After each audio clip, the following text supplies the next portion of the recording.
What if your emotional sensitivity isn't a flaw, but a form of spiritual intelligence the world has forgotten how to honor?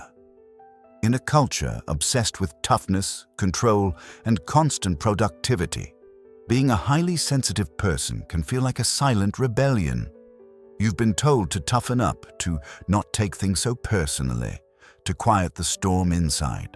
But the truth is, that storm may be your awakening.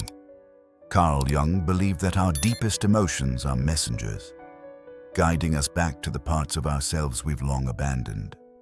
Your sensitivity isn't a weakness, it's awareness. It's your soul reaching through the noise, asking to be seen.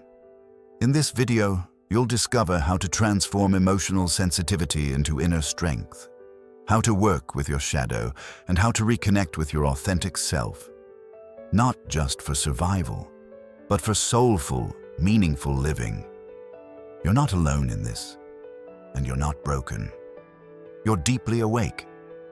So stay close, because what comes next may change how you see your sensitivity forever.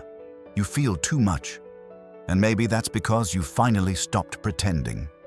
In a world that numbs itself with noise, speed, and shallow smiles, your emotional depth isn't dysfunction, it's clarity. It's the subtle but undeniable signal that something deeper in you has awakened, something that no longer agrees to perform. Sensitivity is not fragility. It is a form of intelligence, an attunement to what others overlook, the tone behind words, the tension behind a silence, the unspoken grief in a glance. If you've ever walked into a room and felt its emotional temperature shift before anyone spoke, you're not imagining it. You're awake. And that awareness is both your strength and your struggle. Society often frames this as a problem. You're told you're too sensitive, overreacting, or thinking too much. These messages teach you to doubt what you feel, to override your intuition in favor of fitting in. But Carl Jung understood something most modern psychology still hesitates to say. Your feelings are not obstacles. They are bridges. Each emotion you carry, no matter how inconvenient, is a thread connecting your conscious experience to your unconscious truth. Jung believed that emotional intensity isn't a glitch in the system, but a portal. A highly sensitive person awakening is not unraveling, they're remembering. They're in contact with material that others may take a lifetime to touch. This is emotional sensitivity, strength. Not in the loud, performative way the world defines power, but in the quiet courage to feel honestly, deeply, fully. If you're feeling everything more than usual, the beauty, the cruelty, the longing, the loss, it may not be because you're broken. It may be because you're healing from a life of numbing. You're learning to hear your own inner language again. That is not a weakness, that is the return. And yet, the journey is hard. In a world that rewards those who repress, to live with understanding emotional depth can feel like standing still while everyone else runs. But stillness is not failure.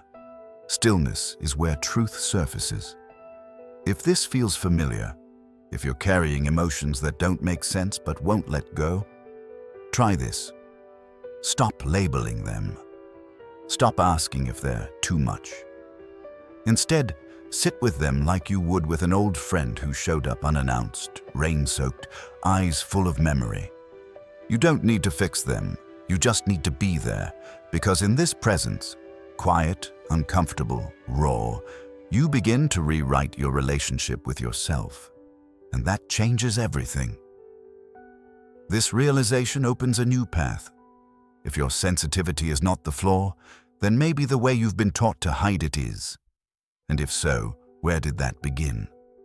The answer, often, lies in the masks you were given, and the mask you still wear to be accepted. Let's step quietly toward that next. Before you ever learned how to be yourself, you were trained to be acceptable. Not true, not whole, just acceptable enough to belong. You were applauded when you smiled through the ache, rewarded for hiding your tears, told that being emotional made you weak, irrational, or dramatic. So you buried your sensitivity under layers of silence. You learned to doubt the truth of what you felt, to perform strength while carrying invisible fractures beneath your skin. Carl Jung named this mask the persona, a version of you constructed to meet social expectations. It is not a lie. It's a strategy, a survival mechanism shaped by approval and avoidance. But the danger is when the mask becomes the face, when you forget there was once a self before the performance. That self, soft, intuitive, exquisitely attuned, still lives within you, waiting to be remembered. The world says you're too sensitive. But Jung would ask, too sensitive for what? For a society that's emotionally shut down? For systems built on suppression? If your inner world trembles under the weight of what others brush off, maybe that's not your weakness. Maybe it's the world's denial colliding with your honesty. This is the paradox of emotional sensitivity. You feel what others avoid. You sense the shift in tone before words are spoken. You read the hidden pain behind a perfectly rehearsed smile. And every time you try to mute that sensitivity, you disconnect from your inner compass. The part of you built not for performance, but for presence. Many highly sensitive people reach a breaking point not because they are fragile, but because they are fatigued from constantly pretending. Faking stability is far more exhausting than feeling deeply. And so, when the mask finally cracks, through burnout, heartbreak, anxiety, or grief, it is not a failure. It is an opening. This moment, where your inner world no longer agrees to play by the rules, is not your undoing. It is your invitation home. Sensitivity breaks through the persona not to ruin your life, but to rescue it. So what now? Begin by noticing when you shift into performance. Notice when your smile is a shield, when your silence is fear. And then, gently, quietly, give yourself permission to feel without explaining, to soften without guilt. You don't owe the world your performance. You owe yourself your truth. Because once the persona slips, something else is revealed. The parts of you you've hidden, not out of shame, but out of necessity. And among those parts is the emotional intensity you once feared, now whispering, I am not the enemy, I am the signal. That signal grows louder when we ignore it. And often, it carries the voice of something deeper, the parts of the self that have long waited in the shadows, asking not to be fixed, but to be held. That's where we're headed next. Because sensitivity isn't only about how much you feel, it's also about what those feelings are trying to bring back into the light. What you buried didn't disappear. It simply returned, disguised as emotion, rising like a tide at the most inconvenient moments. You may feel overwhelmed in conversations, exhausted by crowds, or undone by small triggers that others seem to brush off. But what if those feelings aren't disruptions, but disclosures? Carl Jung called it the shadow. The parts of us we repress because they were once unwelcome. Childhood pain, unexpressed rage, unmet needs, truths we were told to forget. All of it gets pushed out of sight, but not out of existence. The shadow lives in the basement of your psyche, patiently waiting for your presence. And when it knocks, it doesn't use words. It uses emotion. Emotional intensity, especially in highly sensitive people, isn't random. It's communication. A surge of sadness that seems to come from nowhere, a deep fear that won't quiet, a wave of shame just when things are going well. These are not signs of dysfunction. They are signals. Each one says, something unseen is asking to be seen. Society teaches you to fight these emotions, to numb them, shame them, rise above them. You're told to stay positive, to get over it, to not let your feelings control you. But Jung would say, what you avoid becomes your fate. What you suppress turns into suffering. True healing begins not by escaping your feelings, but by meeting the parts of you that carry them. Shadow work for highly sensitive people isn't about fixing yourself. It's about recognizing that your feelings aren't flaws. They are survivors, messengers, fragments of your younger self that still believe you'll abandon them again. When they rise, it's not to sabotage your peace. It's to test your presence. Will you run again? Or will you stay, breathe, and listen? If you've ever felt broken by the intensity of your inner world, know this: you're not too much. You're simply standing at the threshold of integration. And that's sacred work. This is the kind of inner journey healing for sensitive people truly demands. Not a quick fix, but a patient reuniting with everything you once pushed away to be loved. Here's where you begin. The next time a wave of emotion rises, try not to analyze it, justify it, or silence it. Just notice it. Sit still. Feel it move. Place your hand on your chest, and instead of asking, "What's wrong with me?" ask, "Who in me is speaking?" Your shadow doesn't need to be conquered. It needs to be seen, and each time you make space for it, your sensitivity becomes less like a storm and more like a compass, a way home. You've made it this far, and that matters. The courage it takes to feel deeply is rare and revolutionary. Keep going, because sometimes what overwhelms you is simply the weight of everything unspoken finally surfacing. Not to drown you, but to set you free. And when you've made peace with the parts of you that cry out from within, you begin to hear something even deeper. Not just your pain, but the pain of a world echoing through you. That's where we turn next. There are feelings inside you that never began with you, but you carry them anyway. Sometimes, the sadness that swells in your chest isn't tied to a memory. Sometimes, the fear that tightens your breath doesn't have a name. And still, it moves through you as if it belongs. That's not madness. It's empathy, and it's ancient. Carl Jung called this phenomenon the collective unconscious, a shared reservoir of human emotion, memory, and mythology that lives beneath our individual stories. Within it exists the grief of generations, the longing of forgotten ancestors, and the ache of a world still learning how to heal. When you're highly sensitive, you're not just tuning into your own nervous system. You're attuned to something vaster, a quiet field of feeling that stretches across time and humanity. This is why, during moments of collective crisis, a natural disaster, a war, a mass tragedy, or even the invisible stress of modern life, you may feel overwhelmed before the news even reaches you. Your body knows. Your heart translates what others numb.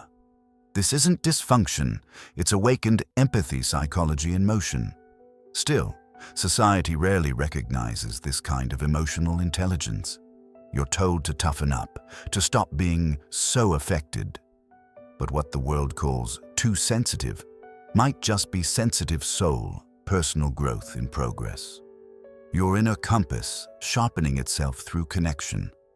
You aren't fragile. You're just built to feel more. You were never meant to be hardened. You were meant to hold, but no one taught you how to carry the pain of a planet without drowning in it. No one gave you language for why you cry over strangers or why you lie awake grieving things you've never personally lost. And so you begin to believe something is wrong with you. That belief is the real wound, not your feeling but your isolation within it. Jung believed that healing begins when what was unconscious becomes conscious.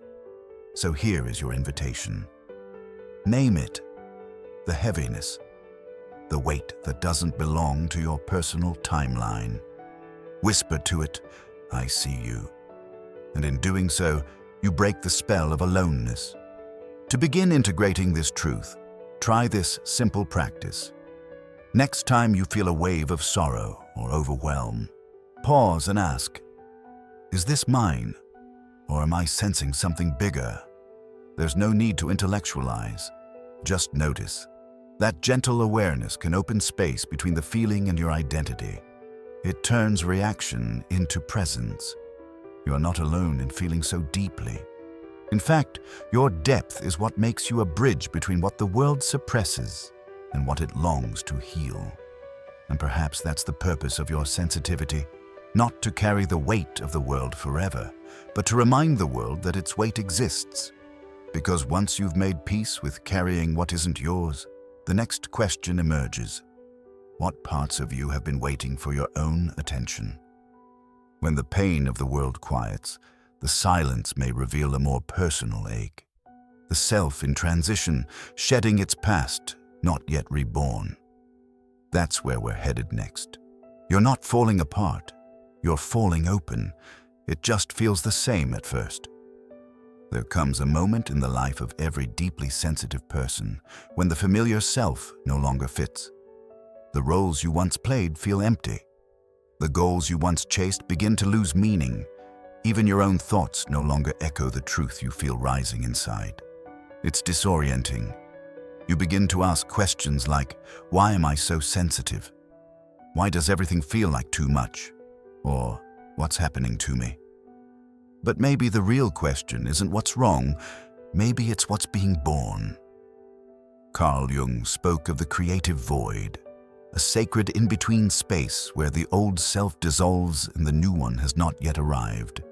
It is not a dysfunction, it is an initiation, a passage that can look on the outside like depression, anxiety, burnout, or spiritual confusion. But underneath, something more elemental is unfolding. Your soul is reorienting itself. In today's world, this experience is often misdiagnosed as a breakdown. But what if it's actually a breakthrough? What if this collapse is your psyche's way of releasing all the outdated scripts you've been forced to live by? When the structures that once held you no longer serve your growth, they must fall, not to destroy you, but to make room. That tremble in your chest, that sense of not knowing who you are anymore, that is the sound of a soul unhooking itself from the false. This space, though uncertain, is powerful. For many, it arrives after a loss, a betrayal, a career shift, or simply the quiet buildup of years living against your own truth. It can feel like floating with no anchor, but that emptiness isn't a void to fear. It's a clearing. It's where personal growth for sensitive people takes root. Not in doing more, but in being still enough to hear what wants to emerge. If you're here now, be gentle. This is not the time to push. This is the time to listen, to slow your breath, tend to your nervous system, and create small rituals that reconnect you with presence. These are not escapes. They are creative healing exercises for empathy. Light a candle. Write without needing to be profound. Walk in silence.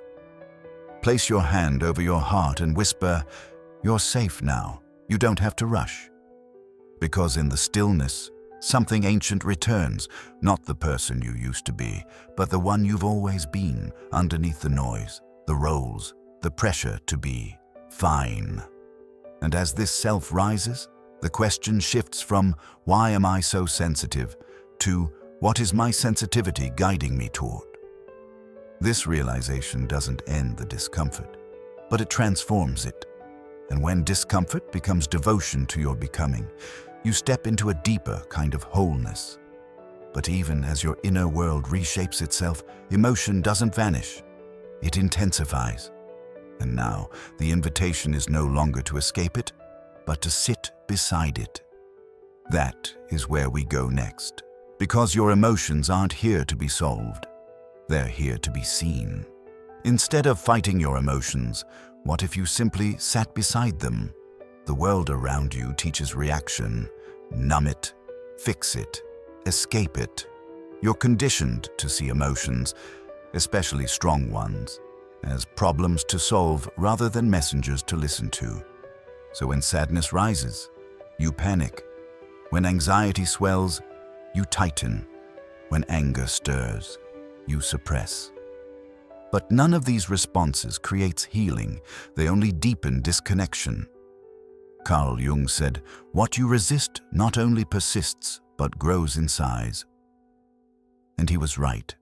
Every feeling you push away doesn't disappear. It waits. It waits in the body, in the breath, in the tension of your shoulders and the weight in your chest. And it waits not to punish you, but to be witnessed. Because emotional regulation isn't control, it's companionship.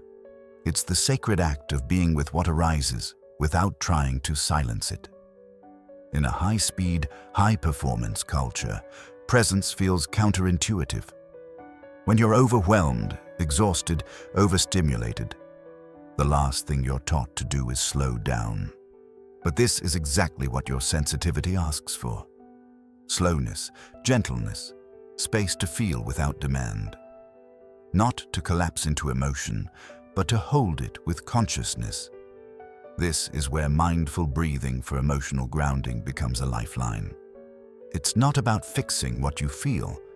It's about offering your nervous system a signal that says, it's safe to be here. You don't have to meditate for an hour or journal for 10 pages. Start small. When the emotions come, place your hand on your chest. Inhale slowly. Extend your exhale. Feel your body. Then ask gently, "What are you trying to tell me?" These are not performance rituals. They are journaling prompts for sensitive souls who are learning to listen inward without judgment. Because sensitivity becomes destructive only when it's denied. What you don't feel will eventually feel you. But what you embrace, with presence and softness, transforms. Not instantly, but inevitably. You're not broken. You're simply in a relationship with parts of yourself you were never taught to welcome. And the fact that you're still here, still choosing to feel, still curious enough to ask deeper questions, that's a strength most people never recognize. So keep going. Stay with your breath. Stay with your body. Stay with your truth.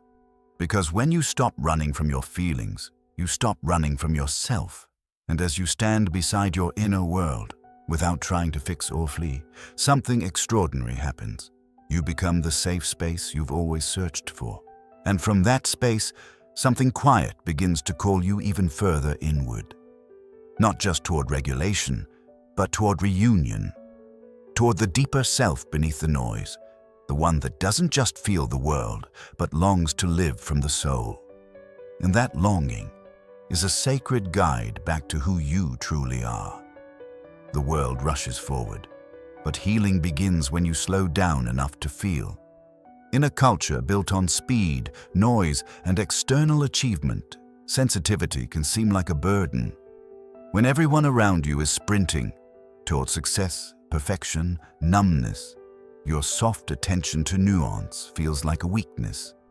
You wonder if you need to be tougher, louder, less affected. But maybe the solution isn't to harden. Maybe it's to deepen. Carl Jung wrote, "Until you make the unconscious conscious, it will direct your life and you will call it fate." And sensitivity, in its truest form, is the light that helps you do exactly that. Illuminate what's been hidden, ignored, or feared. Your feelings are not random, they're directional. They point toward the very places where your life has gone quiet, where your essence has been buried under adaptation. When the pressure builds from deadlines, expectations, unresolved pain, and you feel like shutting down, the world will say, "Get it together." But your sensitivity whispers something different. Get closer. Listen here. And that's the paradox. Your depth looks like vulnerability, but it's actually the birthplace of strength. The kind that lasts. The kind that's rooted. This is what it means to live a sensitive soul awakening. Not to be overwhelmed by what you feel, but to be guided by it. To trace every emotion back to its source. To ask what your anxiety is protecting. What is your anger defending? What is your sorrow still mourning? And through that listening, you return to something the world has forgotten. Wholeness. The world doesn't need more emotionally armored people. It needs those who are brave enough to feel and not flee, to sit with discomfort, not as a punishment, but as a teacher. And in doing so, you reclaim the power sensitivity offers. Discernment, empathy, intuition, truth. These are not liabilities. These are ways to connect sensitivity with personal power, not by force, but by depth. If you're wondering where to start, begin here. Take one moment each day to be with yourself without distraction. No fixing, no scrolling, no striving, just presence. Place your hand over your heart and breathe. Ask, what part of me is asking to be seen?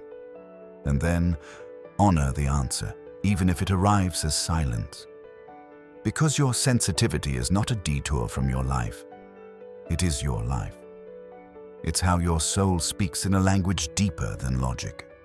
And when you stop resisting it, you begin to remember who you were before the world told you to be someone else. You've come this far, not because it's easy, but because something in you refuses to go numb. That matters, that's rare, and that's sacred.